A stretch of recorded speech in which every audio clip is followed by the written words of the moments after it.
다 같이 자리에 일어서셔서 찬양대 주악에 맞추어 주일 예배 하나님께 드리겠습니다.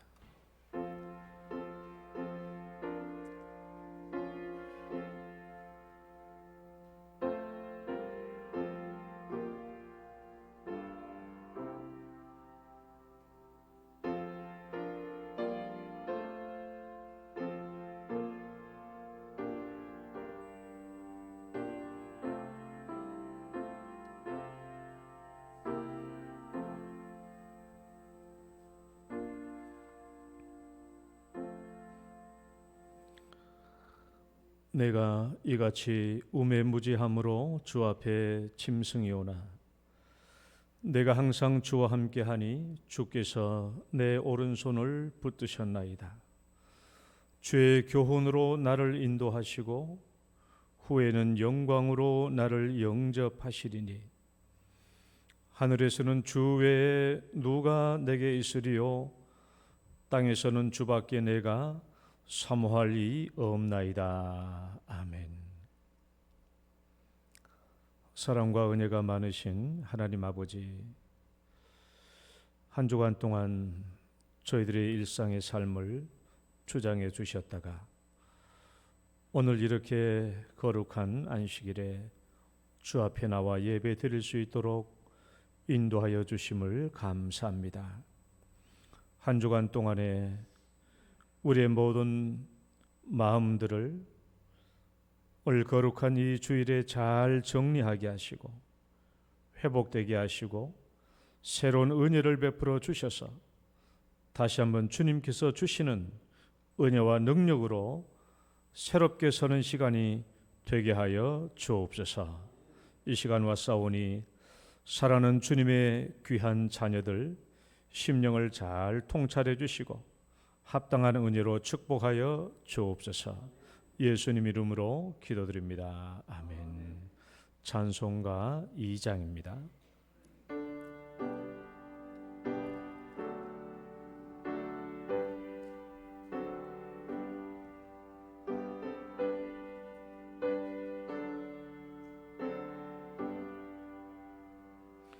찬양 성부 성자 성령 성삼일체께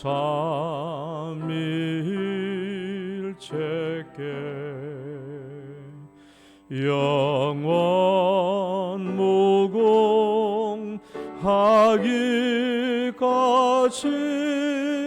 영광을 돌리세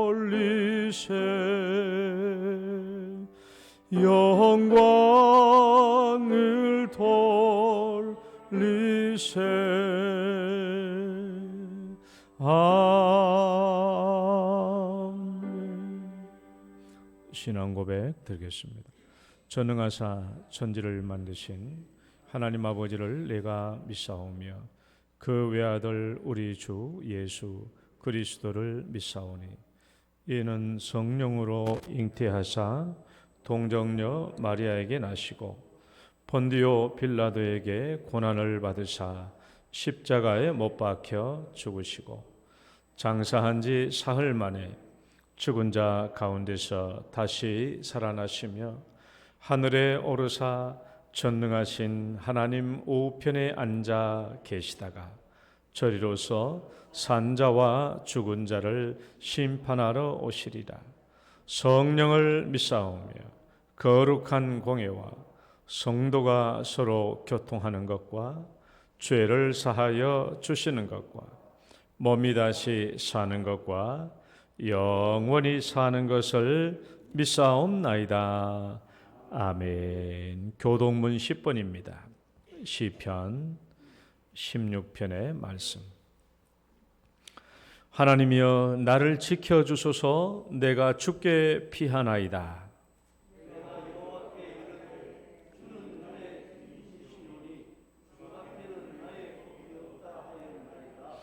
땅에 있는 성도들은 존귀한 자들이니 나의 모든 즐거움이 그들에게 있도다.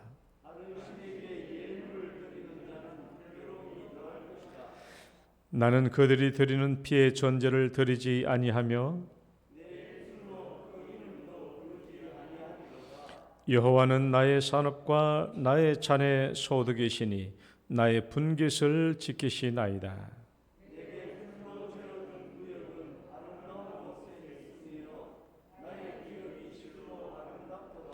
나를 훈계하신 여호와를 송축할지라. 내가 여호와를 항상 내 앞에 모시며 그가 나의 오른쪽에 계심으로 내가 흔들리지 아니하리로다. 아멘. 앉으셔서 찬송가 90장 찬양 드리겠습니다.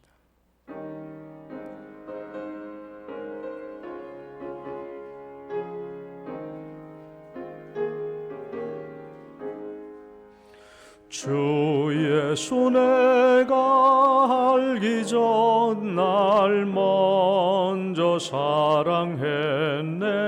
그 크신 사랑 나타나 내 영혼 거듭났네. 주 내 맘에 늘 계시고 나 주의 안에 있어 저 포도 비유 같으니 참 좋은 나의 친구. 내 친구 되신 예수님 날 구원하시려고 그 귀한 몸을 버리사 내 죄를 대속했네. 나 주님을 늘 믿으며 그 선을 의지하고 내 몸과 마음을 바쳐서 끝까지 충성하리. 내 진실하신 친구여 그 은혜 내려주사 날 항상 보호하시고 내 방패 되옵소서. 그 풍성한 참 사랑을 니는 이끈을 소냐. 날 구원하신 예수는 참 좋은 나의 친구. 아멘. 손진은 장로님 기도 인도하시겠습니다. 하나님 아버지 은혜를 감사드립니다. 3월을 주시고 또한 새학년 새학기를 주시고 아버지 우리 교회 많은 청년들이 아버지 학교로 가고 또한 취업을 하게 하시고 아버지 교인들 가정 속에 아버지 하나님 우리 영동교회가 지난주에는 1년 동안 아버지 중단되었던 금요 기도회를 통하여서 아버지 60-70여 명 이상의 많은 성도들이 나와 아버지 하나님께 은혜를 구하며 각 가정의 사정과 형편을 위하여 눈물로 기도를 드리고 하나님의 말씀을 먹게 하신 것 진심으로 감사를 드립니다. 아버지 하나님 예배가 살아나게 하시고 아버지 저희들의 기도가 살아나게 하여 주셔서 이 엄혹한 코로나 상황에서도 아버지 하나님 특별히 저희들이 안전에 유의하며 하나님의 말씀을 마음껏 먹고 마시는 아버지 그런 공동체가 될 수 있도록 주님 은혜와 은총으로 인도하여 주시고 어린아이부터 노년에 이르기까지 영혼이 잘된같이 범사가 잘되고 복되는 그런 축복들과 그런 결심들을 저희들의 마음속에 완전히 안착할 수 있도록 주님께서 이끌어 주시옵소서. 아버지 영동교회가 모이는 무리들이 늘어나게 하여 주시고 모두 신앙들이 알곡이 되어서 아버지 하나님 이 시간 천국에 만약에 가는 일이 있다고 하더라도 아버지 200수십 명의 모든 교인들이 모조리 천국에 갈 수 있도록 저희들에게 신앙의 아버지 반석을 확실히 점검할 수 있도록 주님께서 이끌어 주시옵소서. 아버지 요한복음으로부터 이제 말씀이 증거되고 가정 예배가 회복되게 하여 주시옵소서. 가정에서 아버지 8시 반에 아버지 하나님 부부끼리라도 아버지 하나님 아버지와 자식끼리라도 아버지 자매끼리라도 아버지 그 말씀을 사모하며 하나님의 달고 오묘한 말씀들을 깨달으며 가정에서 찬양하며 아버지 두 손을 서로 부여잡고 아버지 눈물 흘리며 기도하며 간절히 기도하는 그 아름다운 시간들이 우리 가정들마다 회복되기를 주님 간절히 원합니다. 주님께서 이끌어 주시옵소서. 저희들에게 믿음을 더하여 주시옵소서. 저희들이 첫사랑을 회복하게 하여 주시옵소서. 신앙의 본질이 무엇인지 깨닫게 하여 주시옵소서. 아버지 하나님, 신도시, 아버지 LH, 아버지 공사 많은 직원들이 아버지 만몬에 사로잡혀서 아버지 땅 투기를 하고 아버지 물질에 사로잡혀서 하나님보다 정말 물질을 우선 여기는 이 나라에 아버지 장관이 물러나며 많은 준공무원들이 아버지 하나님 아버지 불안에 떨고 있는 이 상황들을 봅니다. 아버지 하나님 물질이 주인되어 물질이 우상이 되어 있는 이 나라를 불쌍히 여겨 주시옵소서. 아버지 하나님 이 나라의 공직자들을 주님 아버지 믿음 안에 설 수 있도록 도와주시고 아버지 정의가 하수같이 흐를 수 있는 이 나라가 될 수 있도록 주님께서 이끌어 주시옵기를 아버지여 간절히 바라옵고나옵나이다. 이러한 사태를 당할 때마다 저희들의 신앙의 근본을 되새겨 봅니다. 아버지 하나님 저희들이 아버지 믿음의 반석 위에 아버지 하나님 우리의 고백 위에 아버지 교회를 세우셨사오매 개인의 신앙도 아버지 말씀보다 믿음보다 물질이 앞서지 않도록 주님께서 이끌어 주시옵소서.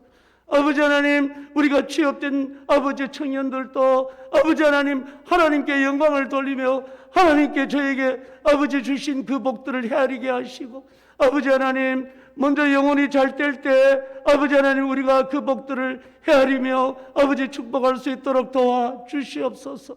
영동교회 많은 가정의 식구들이 아버지 하나님 지금 주님께 돌아오지 못한 아버지 형제 자매 그리고 부모들도 있습니다. 하루속히 그들이 아버지 길이요 진리인 예수 그리스도를 그 마음속에 영접하게 하여 주셔서 아버지 신앙이 하나 되게 하시고 능력의 역사가 나타나게 하시며 아버지 제자와 훈련을 받지 못한 아버지 하나님 가족들 가운데서 교회는 나오나 아버지 하나님 가끔씩 나오는 그런 아버지 하나님 가족들에게는 제자와 훈련도 아버지 기쁘게 받을 수 있도록 모든 여건과 환경을 허락하여 주시옵소서. 그리하여 우리가 세상을 살아갈 때 이 광야길을 갈 때 아버지 하나님 너무 물질이 없어도 안 되오니 우리 성도들 하는 생업들 위해 주님께서 이끌어 주시고 광야길에 아버지 때마다 하나님께서 만나와 메추라기를 먹여주시고 반석의 물을 아버지 내어주셨다시피 가정에 아버지 하나님 어려움이 있고 이 어려운 것을 가운데서 건널 때라도 아버지 하나님 물질의 아버지 축복도 허락하여 주시고 아버지 하나님 물질의 축복과 함께 아버지 우리가 하나님의 주신 아버지 물질을 선하게 사용할 수 있는 그런 능력도 저희들에게 허락하여 주시옵소서. 그래야 모든 가정이 에베네셀의 축복으로 하나님이 우리를 여기까지 도우셨다는 축복의 감사가 날마다 흘러나오는 영동교회 아름다운 가정들이 될 수 있도록 주님께서 이끌어 주시며 이웃들을 볼 때 아버지 부모를 볼 때 그들의 얼굴에서 하나님의 얼굴을 보게 하시고 번일의 하나님을 볼 수 있는 믿음의 고백들이 나타날 수 있도록 주님께서 이끌어 주시옵소서. 아버지 영동교회 식구들 가운데 어려움을 당하고 아버지 안에 원치 않는 질고를 당하는 식구들이 있습니다. 우리가 그렇게 큰 아버지 질고를 당하지 않을 때는 얼마나 어려운가를 모르지만 아버지 그들이 눈물 골짜기로 아버지 다니면서 아버지 기도하는 그 기도를 주님께서 응답하여 주시고 주님께서 이끌어 주셔서 아버지 우리 하나님 그들의 기도가 다 응답되어서 하나님의 때에 완전히 고쳐주실 줄 믿습니다. 아버지 연로하신 어르신들에게 건강도 주님 주장하여 주시고 이 엄중한 코로나 시기에 아버지 하나님 다른 질병 걸리지 않도록 주님께서 은총을 더하여 주시옵소서. 아버지 목사님을 늘 단위에 세우시고 저희들에게 귀한 말씀을 주심을 진심으로 감사를 드립니다.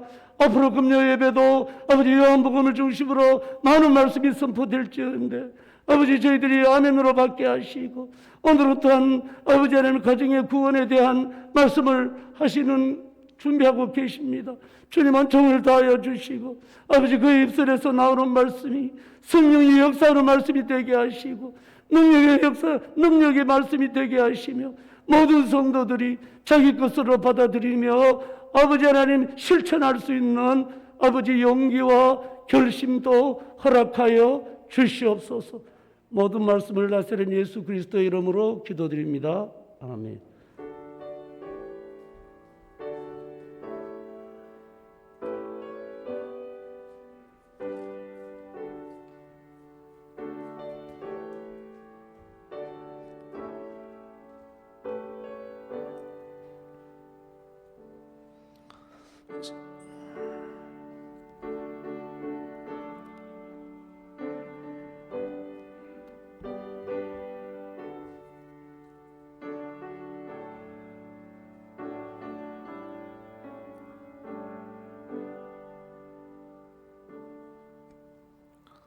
성경 말씀 보겠습니다. 사도행전 16장 31절 말씀. 사도행전 16장 31절.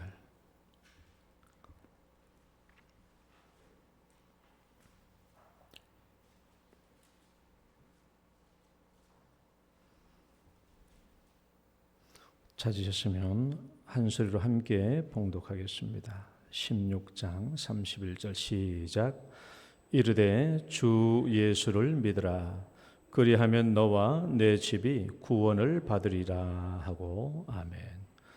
하나님 아버지 감사합니다. 오늘도 주님께서 우리에게 은혜를 베풀어 주시며 또 귀한 말씀을 주십니다. 사람의 말이 아니고 하나님께서 주시는 말씀인 줄 믿고 또 이 말씀을 선포하며 함께 나누오니 이 말씀을 통하여 우리 자신들을 잘 돌아보게 하옵시고 내가 어떤 위치에 서 있는지 돌아보고 주님께서 기뻐하시는 그 뜻을 행하며 살아갈 수 있도록 인도하여 주옵소서. 예수님 이름으로 기도드립니다. 아멘. 할렐루야. 우리 옆 사람 인사합니다. 잘 오셨습니다. 주 이름으로 축복합니다. 오늘도 거룩한 주일 예배 자리에 나오신 여러분 진심으로 축복합니다.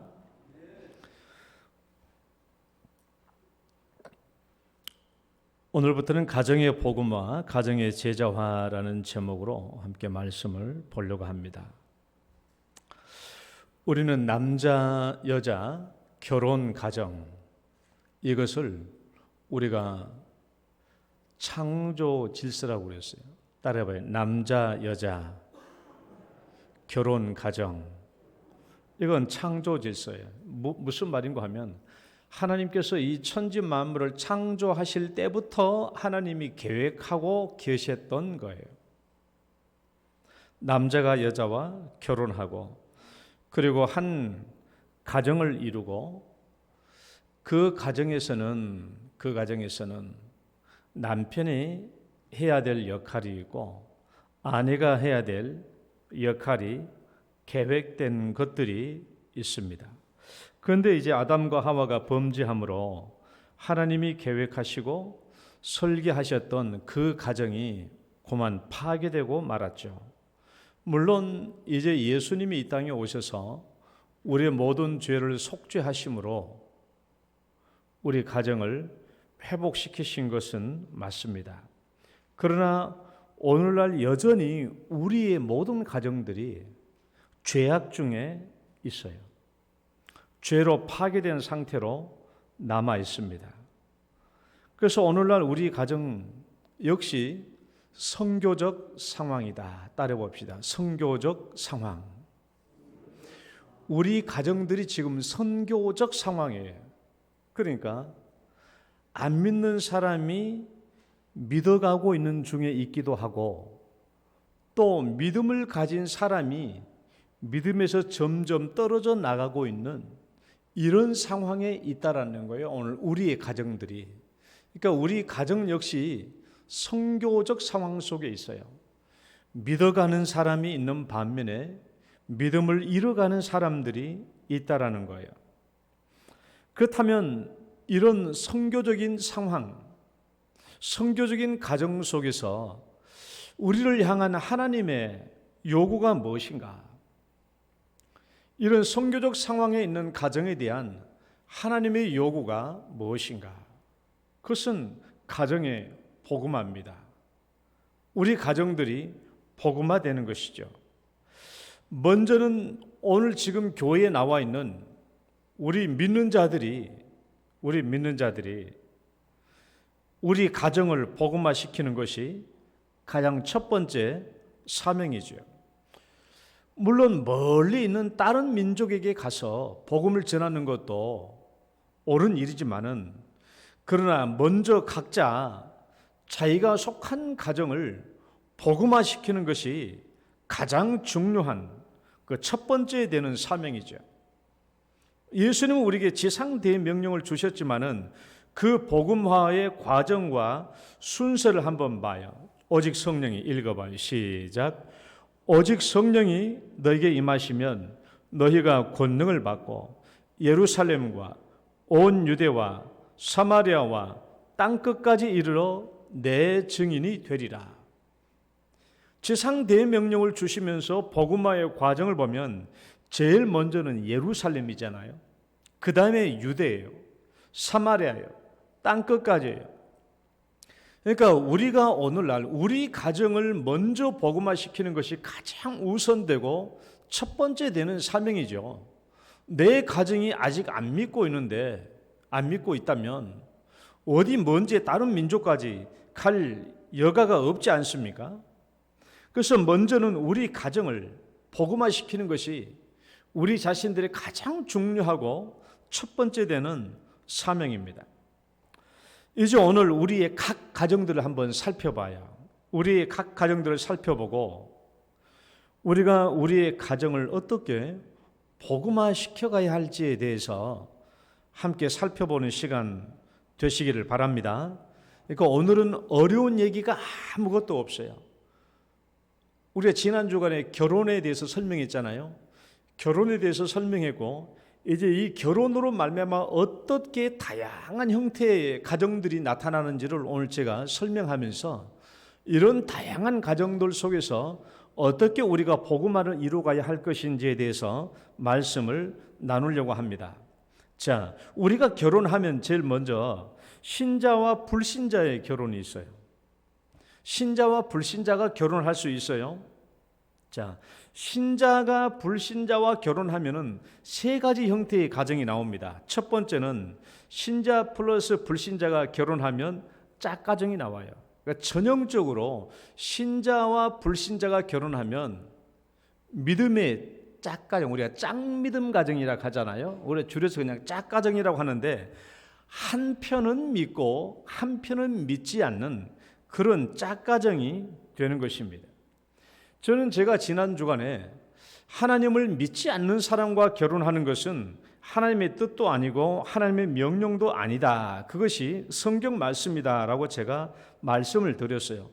그 세상 사람들에게 결혼이라고 하는 것은 그냥 두 사람이 서로 사랑해서 함께 우리 결혼하자라고 하는 계약과 협약이에요.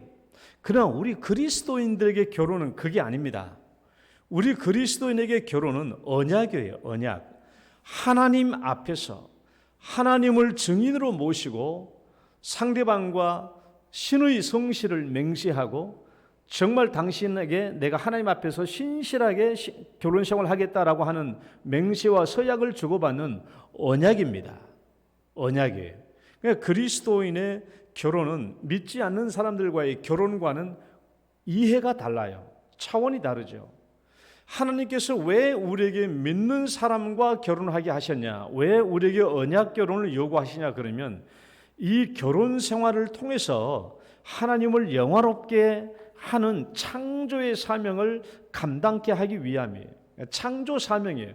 부부가 결혼해서 하나님을 영화롭게 하는 가정을 만드는 것은 창조 사명입니다. 그래서 하나님께서는 생육하고 번성하고 땅에 충만하라라는 이 말은 그냥 이런 생물학적인 인간이 온 땅에 퍼지는 게 아니잖아요. 하나님을 믿고 섬기고 경외하는 그 사람들이, 그 하나님의 인격체, 형상을 가진 사람들이 이 땅 곳곳에 들어가서 하나님을 영화롭게 하는 그런 가정을 말하는 거예요. 그런데 불신자와 결혼하면 하나님을 영화롭게 하는 가정을 세워갈 수가 없죠. 한 사람은 하나님의 영의 통치를 받지만 한 사람은 사탄의 영과 세속의 영의 지배를 받기 때문에 두 사람이 함께는 살지만은 하나가 될 수 없는 것이죠. 두 사람이 연합하여 하나가 될 수는 없는 겁니다. 우리가 종종 이런 말을 많이 듣죠. 믿지 않는 사람과 결혼해서 전도하면 되지. 따라해봐요. 전도하면 되지. 다시 전도하면 되지. 그런 말을 우리가 많이 들어요. 불신자와 결혼해서 전도하면 되지 뭐. 여러분, 그게 말처럼 쉽게 된다면 성경도 애초부터 불신자와 결혼하라고 장려해놨을 거예요. 성경에다가. 그렇지 않겠어요? 사도 바울이 그것을 몰라서 불신자와 결혼하지 말란 말을 써놓은 게 아니잖아요. 불신자와 결혼해서 전도하면 되지. 이게 말처럼 쉽게 된다면 성경이 애초부터 그렇게 장려했겠죠. 너희들이 믿느냐? 그러면 불신자와 결혼해서 그들을 구원해라. 그렇게 장려했겠죠. 사도 바울이 그걸 모를 리 없잖아요. 그럼에도 불구하고 성경이 그렇게 요구하지 않는 이유는 그게 함께 하나님을 섬기는 언약 가정이 되지 못하기 때문에 그렇다라는 것입니다. 그러니까 우리가 구원이라고 하는 것이, 우리가 어떤 사람을 구원한다는 것이 사람의 힘과 능력으로 된다면 뭐 그래도 되겠죠. 그러나 사람을 구원하는 능력이 사람에게 있는 게 아니잖아요. 하나님께 있고 성령으로 거듭나야 구원을 받을 수 있는 것이기 때문에 성경은 우리는 하나님의 말씀에 순종하고 성경에 따라야 하는 거예요. 우리 짝믿은 가정 성도 여러분, 믿지 않는 배우자가 교회 함께 가자고 하면은 순순히 잘 따라 나옵니까? 교회 한번 1년에 초청절에 한번 교회 한번 마당 밟게 하는 것도 얼마나 힘듭니까? 쉽지 않아요. 여러분, 그 사람들이 한 번 교회 와가지고 믿음이 생깁니까? 그것도 아니잖아요. 힘으로 되는 문제라고 하면 뭐 끌고라도 오고 들쳐 업고라도 와서 이 자리에 앉혀놓을 수는 있겠지요. 이 자리에 앉혀놓는다고 해서 믿음이 들어가는 것도 아니고, 구원이라는 것이 쉽게 되는 게 아닙니다. 예수 영접하고 하나님 자녀 되는 것은 사람의 힘으로나 능력으로 되는 것이 아니에요. 그래서 성경은 신자와 불신자가 함께 결혼하는 것을 허락하지 않는 이유입니다. 제가 이것을 미리 말하고 있는 것은, 미리 말씀드린 것은 여러분들이 자녀들의 결혼에 대해서, 또 현재 여러분들의 결혼에 대해서 우리가 잘 살펴보라는 것이에요. 여러분의 자녀들 어떻게 결혼시킬 것인가 하는 것도 생각해야 돼요. 내가 맨 처음 서울에 올라갔던 그 교회는 장로님 가정이 자기 딸을 불신자와 결혼했어요. 결혼해서 당회에서 장로 시무를 정지했어요. 정지했어. 성경도로 안 했다고. 그 교회가 손봉호 장로님이 있었던 그 교회입니다. 자, 두 번째 봐봐요. 신자와 불신자가 결혼했는데 복음 가정이 될 수 있어요. 신자와 불신자가 결혼했는데 복음 가정이 되는 거야. 놀랍죠? 신자와 불신자가 결혼해서, 그런데 가정이 완전히 복음 가정이 됐어요. 우리 권사님, 장로님 앉아 계시지만은 권사님의 가정이 아주 대표적이에요. 그렇다고 권사님이 자원해서 불신자인 장로님하고 결혼한 게 아니에요. 들어보니까 이제 가정에서 결혼하라고 하니까 어쩔 수 없이 윤 장로님하고 결혼했는데, 솔직히 또 말 듣고 속내에 보면은 장로님 딱 얼굴 보고 보니까 사람이 괜찮게 생겼거든. 그러니까 불신자이지만은 아이고 까짓거 결혼해서 내가 기도해서 구원해야지 하는 그런 마음이 들었을 거예요. 들어서 결혼을 했어요. 그런데 그렇게 결혼했더니 남편이 호락호락 넘어왔습니까? 불신 배우자가 내가 생각한 대로 잘 따라왔습니까? 주일날이면 나보고 교회 잘 갔다 오라고 머리 숙이면서 친절하게 잘 대해줬습니까? 내 생각과 내 뜻대로 되지 않을 때가 얼마나 많았습니까? 그러다가 저 사람 저러다가 이 영령 하나님 못 믿는 거 아닌가 하는 이런 의심과 회의감도 많이 들었어요. 그래서 죽기 아니면 살기로 기도한 나날들이 얼마나 많았습니까? 핍박과 고난도 많았어요. 좋지 않은 말도 많이 들었죠. 눈치도 많이 봤고요. 부부지간에 평등하지 못하고 미치고 손해보는 삶 얼마나 많이 살았습니까? 할 말 다 못하고 그냥 죽는 신용으로 순종했죠. 그렇다고 해서 불신 배우자 그것을 고맙게 여겨주긴 합니까? 그러나 어쨌든지 간에 우여곡절 끝에 이 믿지 않는 배우자가 교회에 나오게 되었어요. 어떻게 하든지 간에 결국 내 믿지 않는 남편이 교회에 나오게 되었어요. 신자가 되었어요. 그런데 내 믿지 않는 남편이 교회에 나오는 건 너무너무 감사하고 기쁘고 즐겁지만은 이것이 내 힘으로 되었다, 이것이 내 능력으로 되었다라는 생각이 듭니까? 하나도 안 들죠. 하나도 안 들어. 정말 하나님 나를 불쌍히 여겨주셔가지고 내 기도를 들어주셨구나. 정말 하나님의 은혜를 베풀어 주셔서 이런 결실을 맺게 해주셨구나 라는 생각이 들지 내 힘으로 내 능력으로 됐다라는 그런 마음이 안 듭니다. 왜? 내 힘으로 되고 내 능력으로 됐다면 진즉 됐어야 되지. 이게 얼마나 많은 고생과 고난 속에서 이런 결실이 맺어지는지 모릅니다. 그러니까 우리는 섣불리 이런 생각을 하면 안 돼요. 가봐, 불신자와 결혼해서 저렇게 전도하면 되는 거야. 우리는 이런 가정을 보면서 저봐, 우리 권사님도 저랬잖아. 그러니까 우리도 저렇게 결혼해서 불신자와 결혼해서 전도하면 되는 거야. 그렇게 섣불리 생각하면 안 되는 거예요. 물론 이런 가정이 교회 안에서 종종 보이죠. 그러나 신자가 불신자와 결혼해서 그 영혼을 구원으로 인도하기까지는 절대로 산술적인 계산으로 되는 게 아니에요. 산술적인 계산으로 되는 게 아닙니다. 일이 이렇게 하고 저렇게 하면 이렇게 될 거야. 그러면 우리 남편이 구원받을 거야 라는 그런 생각이 하나도 안 맞아떨어져요. 내가 불신자와 결혼하고 그러면 내가 열심히 기도하면 전도 구원을 받겠지. 이런 산술적인 계산이 나오는 게 아니라고요. 내가 그렇다고 하나님이 너 한 10년만 열심히 고생해봐, 내가 너희 남편 구원시켜줄게 라고 시간적으로 회담의 결과를 준 것도 아니에요. 불신자와 결혼해서 이 사람을 구원하는 일은 밑도 끝도 없는 일입니다. 시간이 정해진 일이 아니에요. 언제 이 일이 구원 이루어질지 도무지 알 수 없는 일이죠. 내일이면 금방 함께 교회 갈 것 같은 남편이 지금도 여전히 집안에 있잖아요.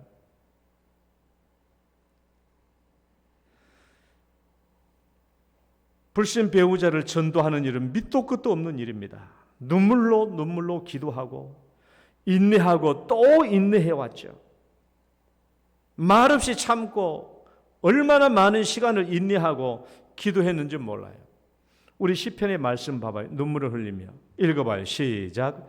눈물을 흘리며 씨를 뿌리는 자는 기쁨으로 거두리로다. 울며 씨를 뿌리러 나간 자는 반드시 기쁨으로 그 곡식단을 가지고 돌아오리로다. 불신자와 결혼했어요. 결혼했지만은 눈물과 인내의 기도가 없다면 절대로 기쁨의 단을 쉽게 얻을 수 없습니다. 쉽게 되는 게 아니에요. 누구나 저렇게 되겠지, 나도 저렇게 될 거야 하고 쉽게 생각해서는 안 돼요. 불신자와 결혼해서 상대방이 구원을 얻는 것은 절대로 산술적인 계산으로 나오는 답이 아닙니다. 그 다음에 세 번째, 신자와 불신자와 결혼했는데 불신 가정이 될 수 있어요. 신자와 불신자가 결혼했는데 불신 가정으로 떨어질 수가 있어요.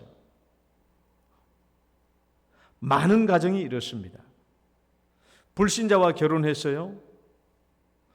그래서 결국 그 가정이 다 불신자 가정이 되고 말았어요. 우리 모교회 총교회 있을 때 우리 동기 여청년이 그렇게 불신자와 결혼했어요. 자기보다 10살 정도 많은 남자분이 계속 자기 좋다고 쫓아다녀가지고 어떻게 하면 좋겠냐고 묻고, 교회 안 다니는 남자분이었어요. 그래서 교회 다녀야 된다와 그래야 결혼할 수 있다고 하니까 몇 번 교회에 나왔죠. 그리고 난 뒤에 결혼했어요. 그러고 이 신암육교 근방에 집을 얻어서 살았습니다. 청년부 활동 같이 할 때 믿음이 좋았던 자매님이고, 그리고 교회 교사도 함께 했던 그런 자매님이었어요. 결혼했죠. 처음 한두 달은 결혼해서 둘이 교회에 잘 나왔어요. 그러다가 한 2달 지나니까 혼자서 나오시더라고, 교회를. 그것도 한두 달 지나니까 그 자매님도 띄엄띄엄 교회를 나오시다고. 그러다가 결국 교회에 안 보이더라고. 안 나와. 교회를 안 다녀요. 그 남동생은 우리 교회에 나왔는데 누나 교회 안 나오냐 물어보면 그냥 뭐 언젠가 나오겠죠 뭐, 그렇게 대답할 뿐이에요. 여러분, 신자가 불신자와 결혼해서 불신자 가정이 될 수도 있어요. 결혼해주면 교회 나오겠다고 하는 이렇게 말하는 사람들 많죠. 여러분, 그 약속 쉽게 지켜지는 게 아니에요. 물론 내가 약속했기 때문에 교회 한번 나가주지라고 교회 나온다고 해가지고 여러분 교회 나와서 그 사람이 구원을 받을 수 있습니까? 성령으로 거듭나야 되는데, 성령 거듭나는 것이 내 뜻대로 되는 게 아니잖아요. 약속을 지켜주겠다고 한두 번 나오긴 나왔지만은 믿음이 생기는 게 아니에요. 그러다가 결국 교회에 나오는 것도 그치게 되고, 신자마저도 믿음을 잃고 주저앉고 마는 경우가 참으로 많다라는 거예요. 불신 가정으로 떨어지고 마는 것이죠. 신자들이 불신자와 결혼해서 왜 내가 이 사람을 전도해야 되겠다는 그런 마음이 없겠어요. 그러나 그게 마음대로 되는 게 아니죠. 신자와 불신자가 결혼해서 저는 신자가 자기의 신앙만 잘 유지하는 것도 정말 대단한 일이라고 생각해요. 불신자와 결혼해서 신자가 자기 신앙만 제대로 유지하는 것도 정말 대단한 일입니다. 그런데 그 가정 중에서 자녀들까지 교회에 데리고 나오는 것은 더 대단한 일이죠. 정말 대단한 일이에요. 신자가 불신자와 결혼하면 정말 신앙을 잃어먹기 딱 알맞아요.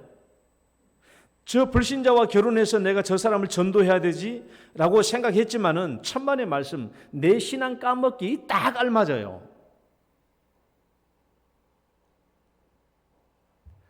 그러므로 내가 불신자와 결혼했다면 내 신앙이 세상으로 떨어지지 않도록 조심해야 돼요. 경계해야 됩니다. 그 다음에 신자와 하는 결혼이 있어요. 신자가 신자와 하는 결혼이 있어요. 내가 첫 번째는 신자가 불신자와 결혼해서 짝 믿은 가정을 낼 수도 있고, 완전히 가정을 복음화해서 복음 가정이 될 수도 있고, 아니면 신앙생활 잘못하면 완전히 둘 다 불신 가정으로 완전히 떨어질 때가 있다. 3가지를 말했어요. 그럼 신자와 신자가 결혼할 때가 있어요. 결혼해야 되죠. 신자가 결혼하면 첫 번째는 무슨 가정이냐? 복음 가정을 이룹니다. 복음 가정을 이루어요. 여러분, 신자가 신자와 결혼하면 복음 가정을 이루어요. 여러분, 교회 안에서 짝가정 사람들이 가장 부러워하는 게 뭐예요? 교회 안에서 짝가정 사람들이 가장 부러워하는 게 온 식구가 함께 교회 나오는 것, 자녀들과 함께 교회 나오는 것, 그게 가장 부럽죠. 가장 부럽잖아요. 저도 맨 처음에 내 개인 혼자 교회 다닐 때 부모님이 교회에 오시는 분들 보면 참 부럽더라고. 그리고 온 가정들이 교회 나오신 분 참 부러워요. 제가 초원교회에 있었을 때 제일 부러운 가정이, 그다음 지금은 신기교회 이승효 장로님이신데, 그 이승효 장로님하고 우리 김창숙 권사님이신데, 그분들 부부가 이렇게 참 가정들과 함께 교회 오는 것이 너무나 부럽더라고 보니까. 그래서 나도 결혼하면 온 가정 함께 교회 나오는 그런 결혼을 해야지, 그런 생각을 한 적이 있었어요. 그러니까 짝 믿은 가정이 교회이면 제일 부러워하는 사람들이 복음 가정이에요. 온 식구들이 함께 교회 나오는 거. 여러분, 이 복음 가정이 어떤 사람들입니까? 이 복음 가정들이 교회를 책임지고 교회를 세워가는 사람들이, 교회를 세워가는 핵심적인 가정이 복음 가정입니다. 이 사람들이 교회 봉사를 책임지죠. 열심히 충성을 다하죠. 모든 일들을 잘 감당합니다. 그 브리스길라와 아굴라 같은 그런 부부죠. 육체적으로만 봉사하는 게 아니에요. 물질적으로도 온 힘을 다해서 교회를 살려내고 교회를 헌신하고 모든 교회 교육을 책임지는 충성스러운 일꾼 사역을 감당합니다. 그런데 짝믿음 가정은 어때요? 짝믿음 가정은 내가 무슨 교회 봉사하고 싶어도 집에 눈치를 봐야 되니까, 안 믿은 사람의 눈치를 봐야 되고, 집에 안 믿은 사람이 있으니까 내가 언제까지 교회에 머물 수 있는 것도 아니에요. 그러니까 내가 교회에 참여한 일이 한계가 있어요. 여전도 사업이나 남전도 연합 사업에 어디 잘 가지도 못하고, 뭘 함께 참여하지도 못하고, 무슨 헌신하고 봉사하는 일도 제대로 하지도 못하죠. 그저 주일 예배 나오는 것만도 감지덕지하게 주일 예배 참석하는데 어떻게 교회 이런 것 저런 것 모든 것 다 헌신하며 봉사하며 참여할 수 있겠습니까? 더군다나 물질적으로 교회를 위해 봉사하기도 힘들어요. 남편이 믿지 않는데 어떻게 남편의 월급에다가 11조를 교회에다 할 수 있겠어요? 옛날에 한 6년 전인가 믿지 않는 남편이 교회에 자기 11조 내달라고, 자기 아내가 내 허락도 없이 11조를 교회에다 냈다고 다시 11조를 다 돌려달라고 얘기하니까 교회에서 못 주겠다 하니까 법적으로 소송을 제기해서 받아낸 적도 있어요. 왜? 남편이 벌어온 돈을 아내가 자기 허락도 없이 10분을 떼가지고 줬으니까. 여러분, 남편 모르게 11조 하면 안 돼요. 복받을 일은 일이지만은 세상 법적으로 말하면 합당한 게 아니거든요. 남편의 경제 활동에 대해서 남편의 허락 없이 11조를 가져오면 안 됩니다. 신자와 신자가 결혼해서 복음 가정을 이루었다면, 신자와 신자가 결혼해서 복음 가정을 이루었다면 교회를 위해서 더더욱 헌신하고 봉사해야 합니다. 더 열심히 전도해야 돼요. 나는 신자와 신자가 결혼해서 우리 가정은 전도할 사람이 없어, 그러니까 편안하게 놀고 먹으라고 신자와 신자를 결혼하고 말한 게 아니에요. 만약에 신자가 신자와 결혼했음에도 불구하고 짝믿음 가정보다 더 봉사 못하고, 더 충성 못하고, 더 전도 못하고, 더 헌신 못하고, 더 여러 가지 예배도 참석 못한다고 한다면 신자와 신자가 결혼한 의미가 무슨 의미가 있겠냐고. 그게 무슨 소용이 있겠어요. 하나님께서 신자와 신자를 결혼하라고 하는 것은 두 사람이 힘을 합하여 더 교회에 충성하고 봉사하고, 그다음에 믿지 않는 가정들을 위해서 전도하고, 더 열심히 전도하고, 그래서 교회를 세우라고, 그래서 하나님께 영광을 돌리는 가정이 되라고 신자와 신자가 결혼해서 복음 가정을 이루라고 하신 것이 아니겠어요? 우리가 신자와 신자가 결혼해서 가정을 이루는데, 영동교회 오셔서 신자와 신자가 결혼해서 영동교회 오신 여러분의 가정으로 인해서 지금 우리 영동교회 몇 가정이 전도돼서 왔어요? 만약에 한 가정도 전도 못했다고 한다면 이것은 큰 문제죠. 문제잖아요. 신자와 신자의 가정이 결혼했는데 한 가정도 전도하지 못하고 있다면 이게 얼마나 큰 문제입니까? 우리가 하나님의 축복으로 복음 가정을 이뤘다면 그에 걸맞는 영광을 하나님께 돌릴 수 있기를 축원합니다. 두 번째, 신자와 신자가 결혼했는데 짝가정이 될 수가 있어요. 신자와 신자가 결혼했는데 짝가정이 될 수 있습니다. 왜 이렇게 되고 말았을까요? 분명히 처음 결혼해서는 복음 가정으로 출발했는데 지금은 짝가정이에요. 왜요? 가정을 믿음으로 세우지 못했기 때문에 그래요. 그 가정을 믿음으로 지키지 못했기 때문에 짝가정이 되고 맙니다. 분명히 시작은 복음 가정으로 신자와 신자가 결혼해서 시작했는데 현재 가정이 짝믿음 가정이 되어 있다면 그것은 우리 가정을 믿음으로 세워가지 못했고 우리 가정을 믿음으로 지키지 못했기 때문에 그래요. 제가 교회에서 결혼하면 우리 신혼 가정을 첫 신방합니다. 첫 신방하면은 내가 꼭 주는 성경 구절이 전도서 4장 9절로 12절 말씀이에요. 같이 읽어봅니다. 두 사람이 시작. 두 사람이 한 사람보다 나음은 그들이 수고함으로 좋은 상을 얻을 것입니다.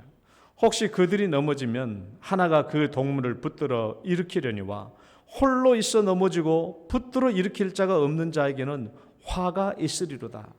또 두 사람이 함께 누우면 따뜻하거니와 한 사람이면 어찌 따뜻하랴. 한 사람이면 피하겠거니와 두 사람이 맞설 수 있나니 세 겹줄은 쉽게 끊어지지 아니하느니라. 내가 결혼할 때 우리 주례자 목사님이 이 말씀을 가지고 설교하셨어요. 저는 다 기억해요. 여러분, 부부 두 사람이 함께 사는 것이 왜 유익합니까? 부부 두 사람이 결혼해서 함께 사는 것이 왜 유익하냐고. 한 사람이 넘어지고 자빠지면 한 사람이 이렇게 세워질 수 있으니까. 남편이 자빠지고 넘어지면 아내가 이렇게 세워질 수 있으니까. 아내가 자빠지고 넘어지면 남편이 이렇게 세워질 수 있으니까. 남편의 신앙이 넘어지면 아내의 신앙이 일으켜질 수 있으니까. 아내의 신앙이 넘어지면 남편의 신앙이 일으켜질 수 있으니까. 그런데 짝 믿음 가정이 됐다고 하는 것은 어느 한편이 넘어졌는데 그대로 두었다라는 거예요. 남편의 신앙이 넘어졌는데 아내가 그 신앙으로 이렇게 세우지 못하고 놔둔 거예요. 수수방관한 거예요. 그러니까 짝 믿음 가정 된 거예요. 아내의 신앙이 자빠져 넘어졌는데 남편이 그것을 두고 수수방관하면은 그대로 넘어져 있는 결국 짝 가정 되는 겁니다. 그러니까 부부의 책임에 실패한 거예요. 부부의 책임에 실패한 거예요. 분명히 결혼 시작은 신자끼리 결혼해서 복음 가정으로 출발했는데 지금 짝가정이 되고 말았다면 우리는 부부의 책임을 다하지 못한 것을 통감하면서 우리 넘어진 사람들을 일으켜 세워야 돼요. 이렇게 세워야 돼요. 그러니까 우리는 항상 잘 생각해야 돼요. 신자가 신자와 결혼했다고 해가지고 믿음의 가정이 잘 세워지는 게 아닙니다. 신자와 신자가 결혼해도 우리가 뭐 가정예배 이렇게 얘기하지만은 신자가 신자와 결혼해도 끊임없이 이 가정을 믿음으로 세워가는 그 모습들을 부모들이 보여줘야 돼요.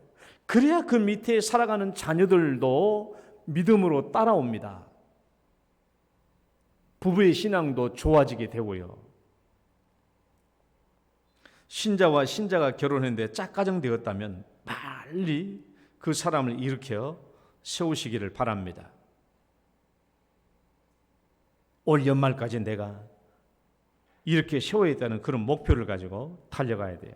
그 다음에 세 번째, 신자가 신자와 결혼했는데요, 불신 가정이 되는 경우가 있어요. 신자가 신자와 결혼했는데 이 가정이 불신 가정이 되어버리다고. 이런 가정 적지 않습니다. 적지 않아요. 이런 가정이 발생되는 경우는 크게 세 가지입니다. 첫 번째는 뭐냐? 교회가 그 빌미를 제공하는 경우예요. 여러분, 교회가 분란이 일어나고 싸움이 일어나고 아무튼 교회 안에서 어떤 분란과 싸움과 안 좋은 일이 발생하면은 거기에 실족해서 넘어지는 가정들이 있어요. 반드시. 그 사람들은 교회에 대한 회의감을 가지고 신앙생활을 그만둬 버려요. 주로 이렇게 해서 불신 가정들이 생겨납니다. 이것은 교회가 빌미를 제공할 때 그래요. 내 친구 고등학교 교사인데 찬양대까지 잘 하다가 교회 분란과 싸움 때문에 부부가 신앙생활을 그만두었어요. 가끔씩 만나면 항상 입을 삐죽거리면서 하는 말이 꼭 그래. 교회는 싸움만 한다고. 그런 것을 경험하고 그런 것들로 상처를 받았기 때문에 계속 그런 목사인 나를 만나면 항상 하는 말이, 입 삐죽이면서 하는 말이 그런 말이에요. 교회는 싸움밖에 모른다고. 그 다음에 두 번째, 어떻게 신자와 신자가 결혼되어 불신 가정이 되느냐. 두 번째 경우는 부부 생활에 파탄이 나서 신앙을 다 그만두는 경우가 있어요. 부부 생활. 이 사람들이 신자와 신자로 결혼했는데 그만 가정생활이, 부부생활이 파탄 나가지고 서로 싸우고 다투고 하다 보니까, 상처를 주고 하다 보니까 그게 어떻게 교회 생활이 돼요? 그러니까 둘 다 교회 생활을 그만두는 거예요. 그 가정 우리 교회 근방에 있습니다. 내가 구체적으로 말은 못하지만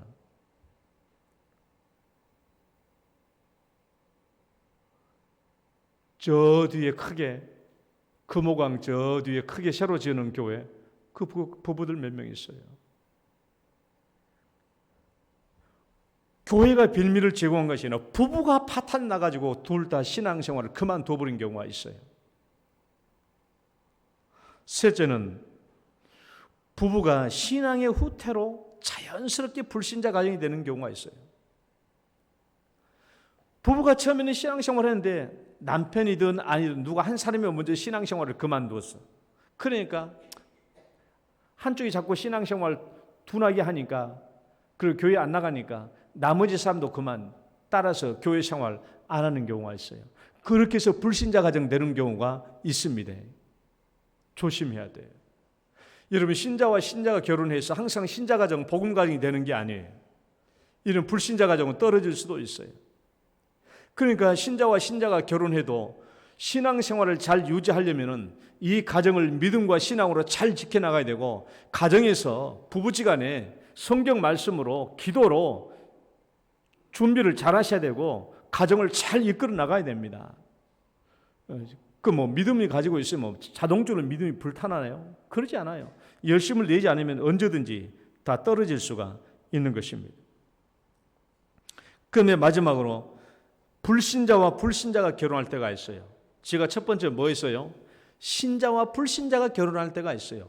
여기서도 짝가정이 나오고, 여기서도 완전한 복음 가정이 나오고, 여기서도 완전한 불신 가정이 나올 수도 있고, 신자와 신자가 결혼해도 완전한 복음 가정이 나올 수도 있고, 짝가정이 나올 수도 있고, 완전히 불신 가정으로 떨어질 수도 있어요.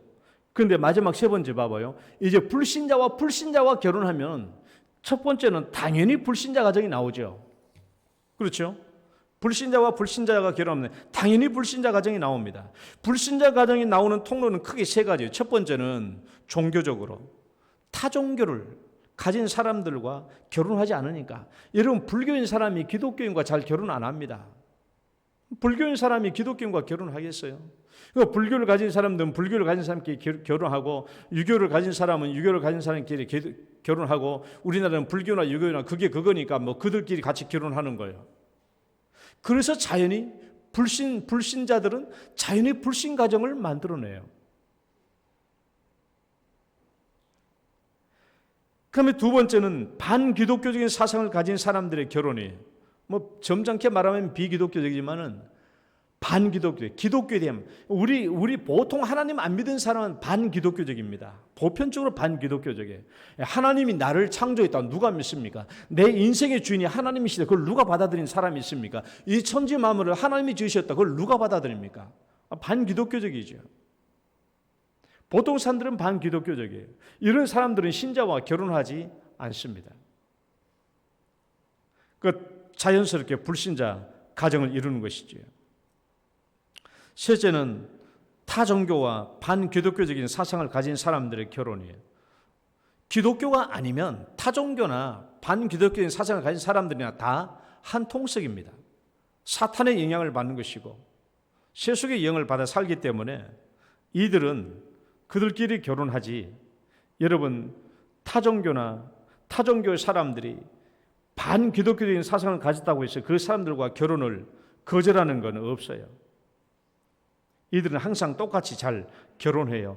이렇게 해서 불신자 가정을 낳아요. 그러니까 이 불신자와 불신자가 결혼해서 불신자 가정을 낳고, 이들의 사상적 배경이 기독교의 반기독교적이기 때문에 이들의 가정들은 영원히 불신자의 가정으로 남을 확률이 아주 높아요. 그러니까 불신자 가정에서 불신자 가정이 나와요.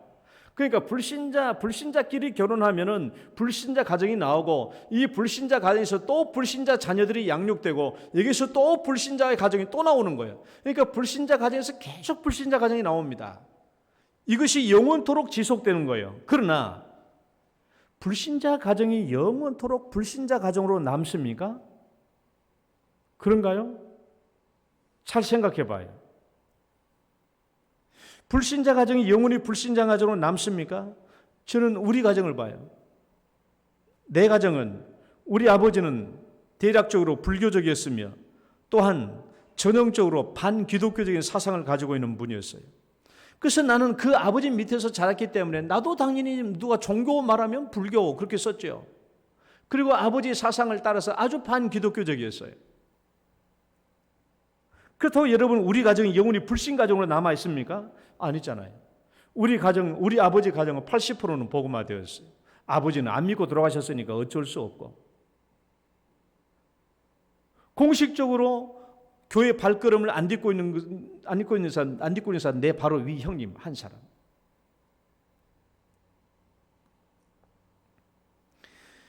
영원히 불신자 가정으로 남아 있을 것 같았는데 어떻습니까?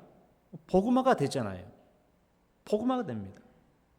한 사람이 믿기 시작해서 그 가정에 들어오니까 복음화가 시작돼요. 그러니까 불신자 가정이 영원히 불신자 가정으로 남아 있을 수 있겠지만은 그렇지 않은 경우도 굉장히 많다라는 거예요. 그러니까 중요한 것은 우리는 우리 주변에 있는 불신자 가정을 외면해서는 안 된다라는 겁니다. 외면하지 말고 그들의 친구로 되어 친구로. 최대한 막 입을 열어서 복음을 전할 기회는 못 가진다고 할지라도 그들과 가까이 친한 친구로 있어야 돼요. 왜?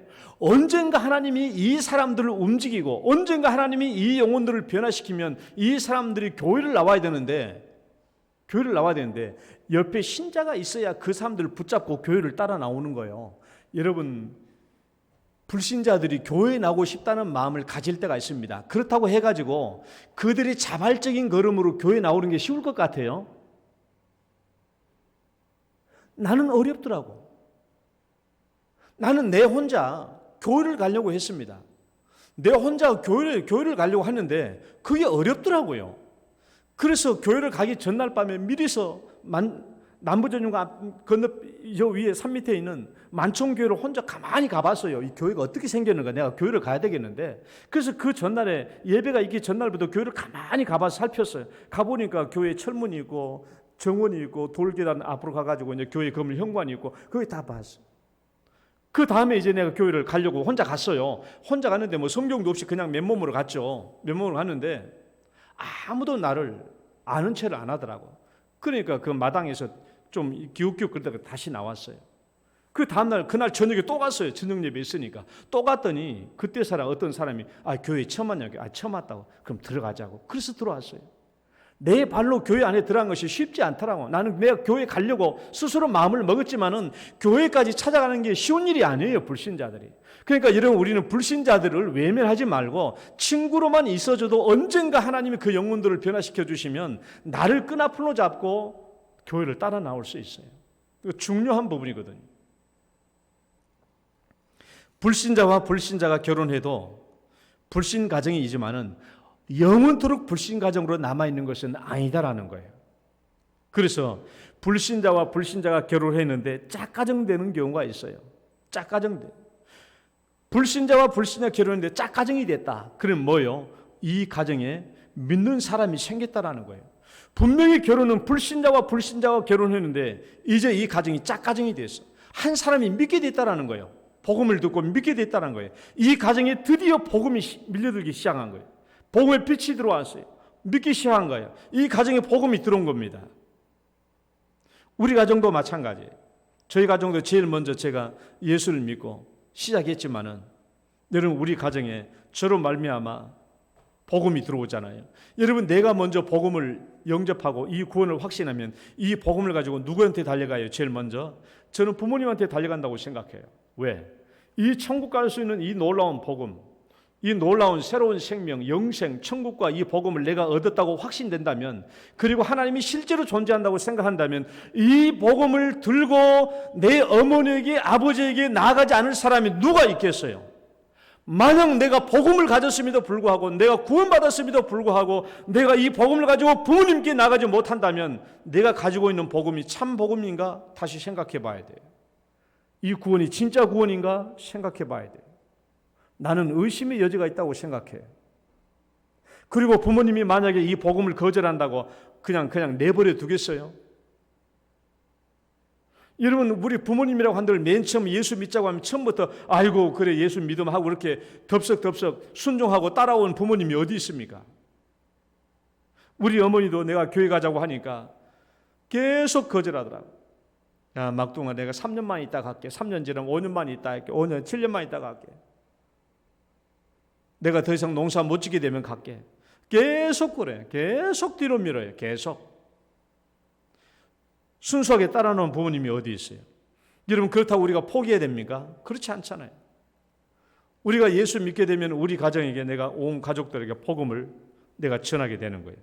그러니까 불신자들끼리 결혼했지만은 짱 믿음 가정이 되었다는 것은 비로소 믿음의 대단한 승리가 있기 시작하는 거예요. 그 가정에. 그리고 그 가정은 마침내 머지않아서 완전히 복음화된 가정이 될 줄 믿습니다.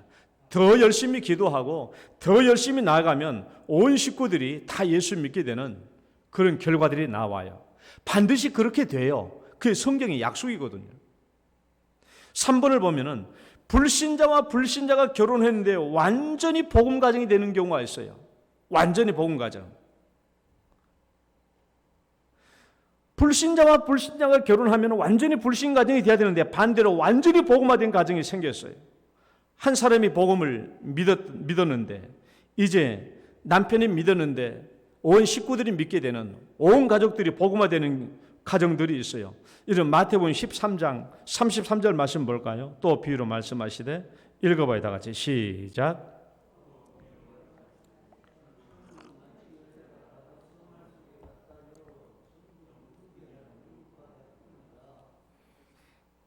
여러분 누룩 아시죠? 천국은 마치 여자가 가루 서말 속에 갖다 넣어 전부 부풀게 한 누룩과 같다. 그러니까 복음은 누룩과 같아요. 누룩 아시죠? 저는 너무나 잘 알아요. 시골에서 누룩 많이 만들잖아요. 그 통밀 이게 삶고 해가지고 우리는 그런 틀이 없으니까 요만한 양재기다 놓고 거기다 넣고 발로 막 밟았어요. 내 기억이 나요. 발로 막 밟아가지고 누룩을 만들어요. 누룩을 만들면 이렇게 잘 발효되지 않습니까? 나중에 곰팡이로 탁 이제 깨끗하게 해놓고 그리고 난 뒤에 이 누룩을 가지고 뭘 만들어요? 술 만들어요. 술을 어떻게 만들어요? 우리는 고구마 술도 만들고 술밥 만들어서 이제 공유로도 농주를 만들죠. 저는 이제 고구마 술이 맛있더라고요. 그 고구마 술은 어떻게 하냐면 고구마를 확 삶아요. 삶아가지고 약간 무르게 삶아가지고 거기다가 누룩을 많이 넣은 게 아니에요. 누룩 한 줌밖에 안 넣어요. 누룩을 넣으면은 이 한 동아리에 고구마를 가득, 시골은 고구마 농사를 많이 지니까 고구마를 가득 넣고 누룩을 집어 넣으면은요, 나중에 아랫목에다 놓으면은 그 동아리에서 뽀글 하면서 이렇게 공기가 이렇게 올라와요. 열어보면은 발효되기 시작하죠. 발효되기 시작해. 그러면 나는 모르지만 우리 엄마나 아버지 함께 콕 손으로 찍어주고 맛을 보더라고요. 우리 애들이 뭐 알아요? 부모님이 이렇게 콕 찍어서 맛보니까 나중에 나도 엄마 아빠가 없을 때 콕 찍어서 맛을 보니까 대창 달착지근하니 맛있거든. 그러니까 여러분 어렸을 때 시골에서 그 사는 마을 속에 술독에 빠져 죽었다는 말 많이 들었잖아요. 애들이 술독 이렇게 찍어 먹어보니까 맛있거든. 그러니까 이렇게 해서 찍어 먹다가 콕 그리 처박혀 버린 거지, 술독에 거꾸로. 그래서 애들이 죽은 거예요. 그 술독에 빠져 죽는다고. 어떤 애들은 이거 막 찍어 먹다가 술독 옆에서 막 술 취하고 잠자는 애들도 있고, 우리 시골에 보면. 누룩이라는 게 대단하잖아요. 이 작은 것인데도 온 이 섬알 자체를 완전히 다 발효시켜 버리니까. 이게 무슨 말인가 하면은 아주 자연스러운 결과예요. 누룩이 이 가루 섬알에 들어가면은 이 가루 섬알 전체를 발효시켜 버린다는 것은 정말 자연스러운 규결입니다. 이거 억지로 되는 게 아니에요. 다른 말로 말하면 우리 가족 식구들이 많은데 누룩과 같은 신자 한 사람이 우리 가정에 들어오면 이 사람으로 말미암아 자연스럽게 우리 온 가정이 믿음으로 발효된다라는 거예요. 이거 억지로 되는 것이 아니라 자연스러운 귀결이라는, 자연스러운 귀결. 그러니까 우리가 예수 한 사람이 믿고 가정 안에서 신앙생활 제대로 하고 예수 닮은 모습을 나타내면 자연스럽게 온 가정이 믿음으로 발효되는 거예요. 신자가 된다는 겁니다. 그러니까 복음이 들어가면 불신자와 결혼한 가정이라고 할지라도 완전한 복음 가정이 될 수 있다는 거예요.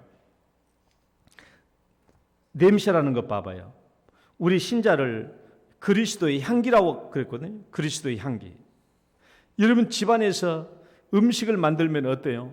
집안에서 맛있는 음식을 만들면 그 음식 냄새가 주방에만 머뭅니까? 아니죠. 온 거실까지 다. 이전에 있었던 우리 교회 우리 부목사님이 계셨던 그 목사님은 고등어를 아주 좋아하시는데 사모님이 집에서 고등어 냄새를 굉장히 싫어하신대. 그러니까 사모님이 출근한 뒤에 자기 혼자 고등어를 막 구워 먹는다라는 거야. 근데 어느 날 갑자기 고등어 구워 먹고 난 뒤에 얼마 안 있어서 사모님이 무슨 일 있어 집에 왔는데 고등어 냄새가 난 바람에 들켜가지고 한동안 꾸중 맞았대. 여러분, 고등어 냄새가 구우면 고등어 냄새가 어디 뭐 버기만 먹으니까 쫙 퍼지잖아요. 여러분, 그 방마다 다 퍼지잖아요. 그러니까 방 안에 있는 애들도 공부하다가 엄마가 무슨 맛있는 냄새 하나 이렇게 문 열어다 보잖아요. 여러분, 2층까지 딸려 있으면 2층까지 냄새가 다 퍼집니다. 냄새, 그리스도의 향기라는 거예요. 우리가 복음이라는 것은 그리스도의 향기입니다. 그러니까 우리가 예수 믿으면 우리 안에서 우리가 그리스도의 향기라는 거예요. 이 향기가 온 가족들에게 미친다라는 거예요. 미쳐. 그리고 이 냄새가 어떻게 된다고요? 가정 구석구석에 박힌다고.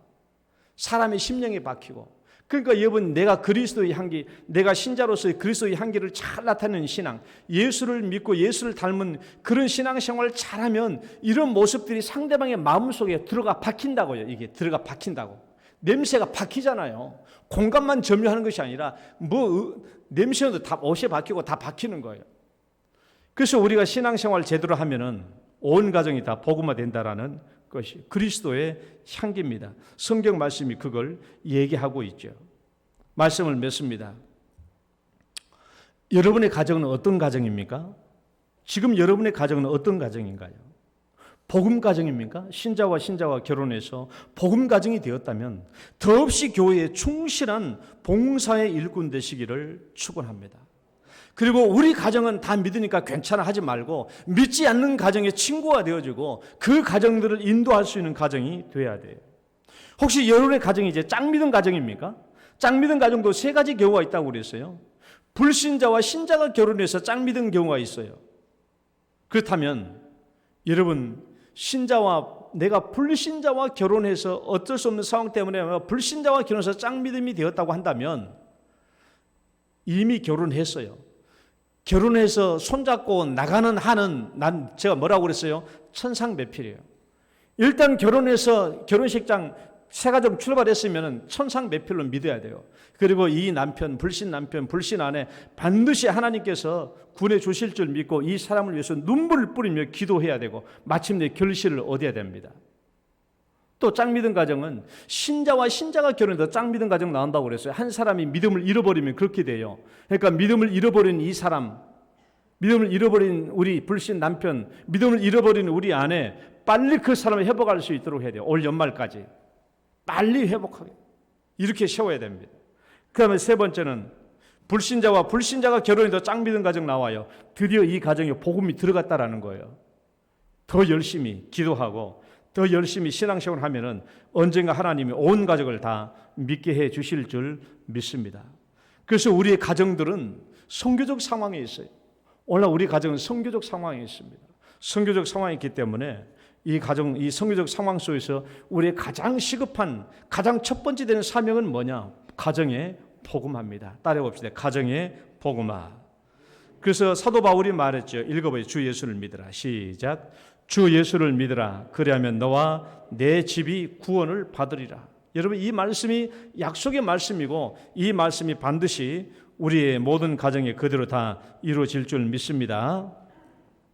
하나님 아버지 감사합니다. 우리 가정들 주 예수를 믿으라. 그리하면 너와 내 집이 구원을 받으리라 하였사오니 이 말씀대로 주의 종들의 가정을 축복하여 주옵소서. 예수님 이름으로 기도드립니다. 아멘. 찬송가 496장입니다.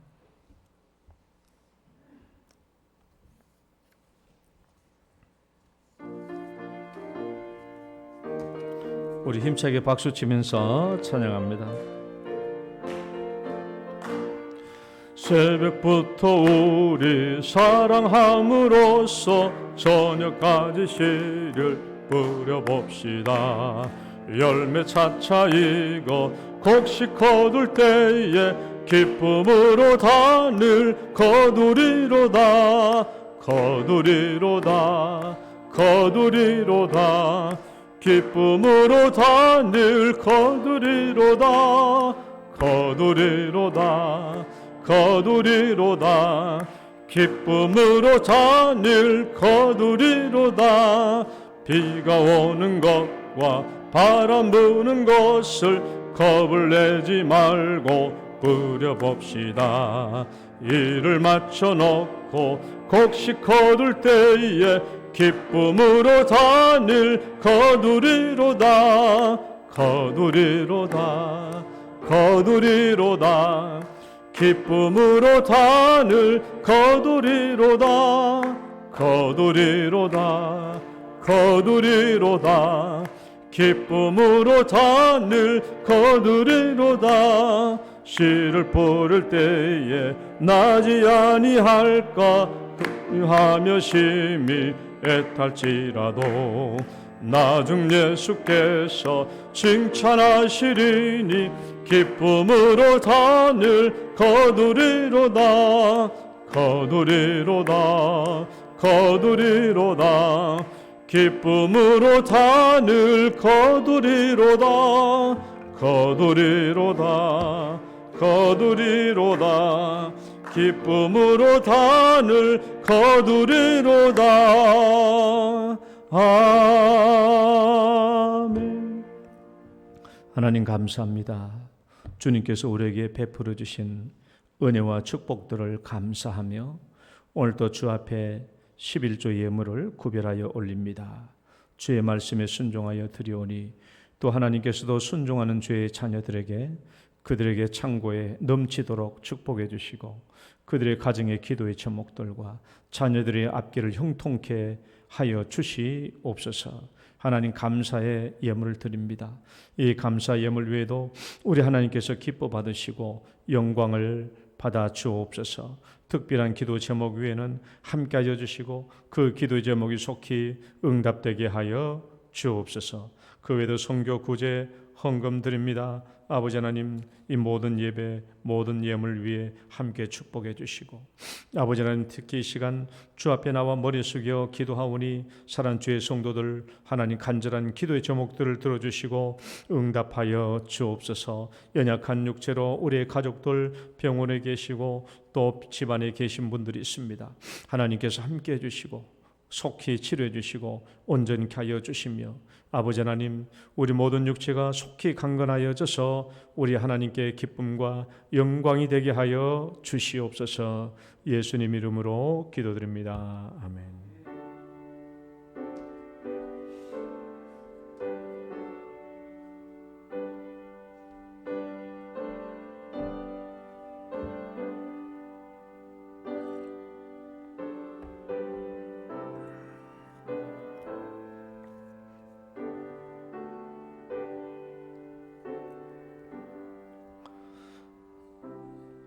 교회 소식 보겠습니다.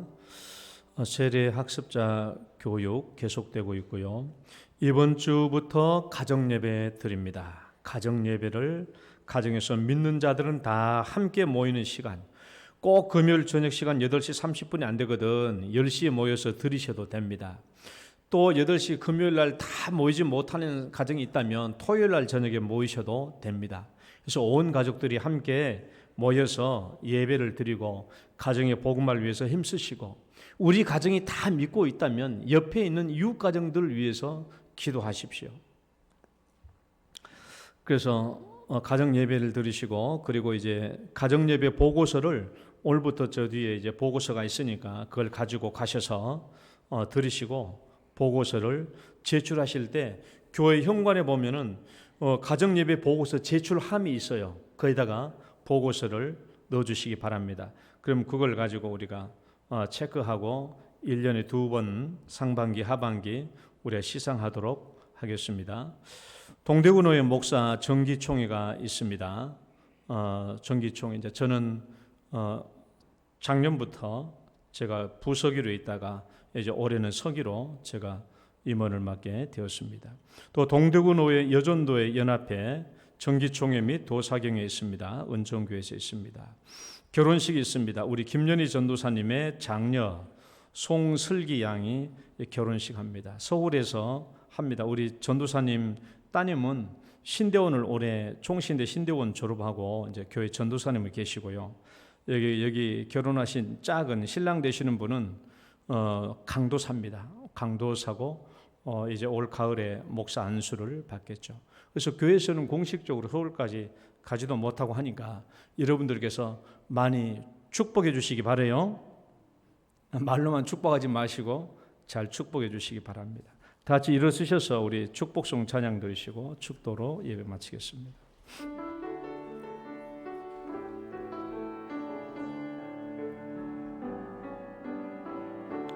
당신은 소중한 사람, 당신은 존귀한 사람, 이 세상에 하나뿐인 당신은 내겐 너무나도 소중한 사람. 그런 당신을 사랑해요. 그런 당신을 축복해요. 사랑받기에 합당한 당신을 주의 이름으로 축복합니다. 주의 이름으로 축복합니다.